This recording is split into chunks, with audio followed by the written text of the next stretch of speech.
The moon is a great place for this game. It establishes a whole new set of promises for a Borderlands game. The place that gave us the most freedom to really do whatever we wanted was somewhere that lied between Borderlands 1 and 2. Between Borderlands 1 and Borderlands 2, we have this really interesting story that we've never told. In Borderlands 1, the moon is a solid piece of rock. In Borderlands 2, it's all cracked and damaged. Something kind of changed up there. When people play Borderlands 2, there's a Hyperion space station and there's lava cracks all over the moon. The Australia guys really wanted to explore that. And we thought, yeah, we want to explore that too. And also, all our fans wanted to go to the moon. So we basically decided to play around with what you can and can't do in a Borderlands game and sort of push the envelope of like, what if you could go to the moon and have freeze guns and have laser guns and have all this crazy stuff. These things that we've never tried in a Borderlands game before, would that still feel cool and would it still feel like a Borderlands game? And the pre-sequel was an attempt to sort of take some risks and answer some of those questions, and then hopefully we've succeeded.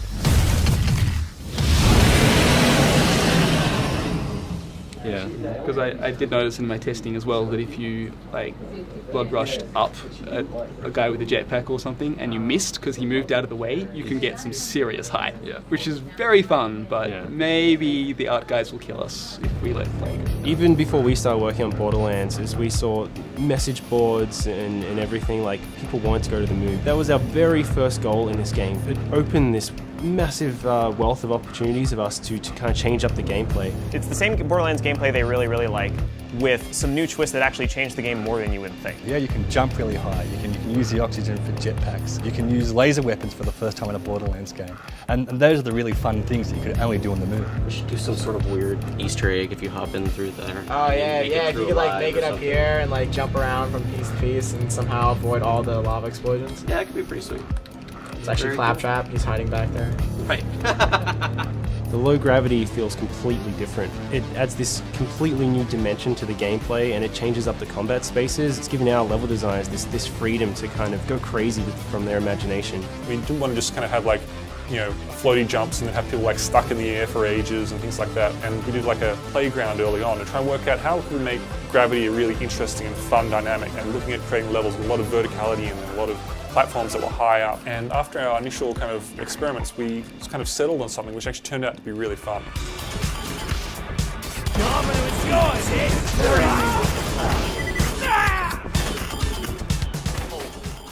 We solved the problem of being floating in the air for ages by having this kind of slam kind of ability. My thoughts on Butt Stomp is that Butt Stomp is hilariously fun. The butt slam is just a wonderful piece of gameplay. It's just called a slam, technically, but I have to call it a butt slam. It's just too much fun to say that. Was it butt slam or was it butt stomp? It's all the above. It's interchangeable.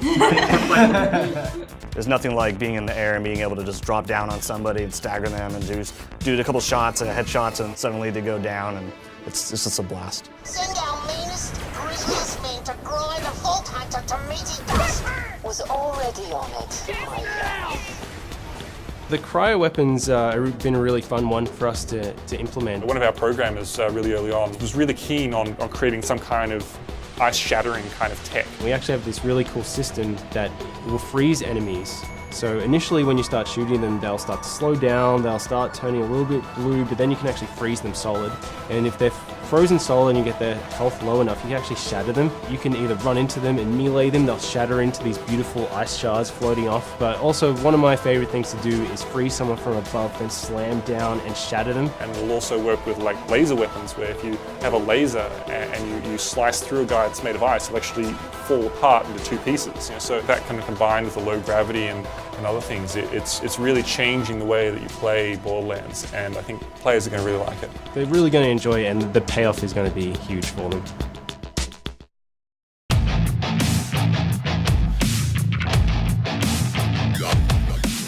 Well, you become one of the Vault Hunters, one of the heroes that's sort of working with Handsome Jack during his rise to power. Everybody loved Nisha. She was this character that we all regret killing off. Spoiler. She's worse than Handsome Jack in many ways. Like, she just enjoys strangling puppies. Claptrap's a little bit of a little bit incompetent. He's a little bit of unpredictable. His action skill is lunacy. Oh, cool, Athena. She was this badass warrior type. What if we played as her? So it's a really interesting timeline, and it's really fun, and it's really eye-opening.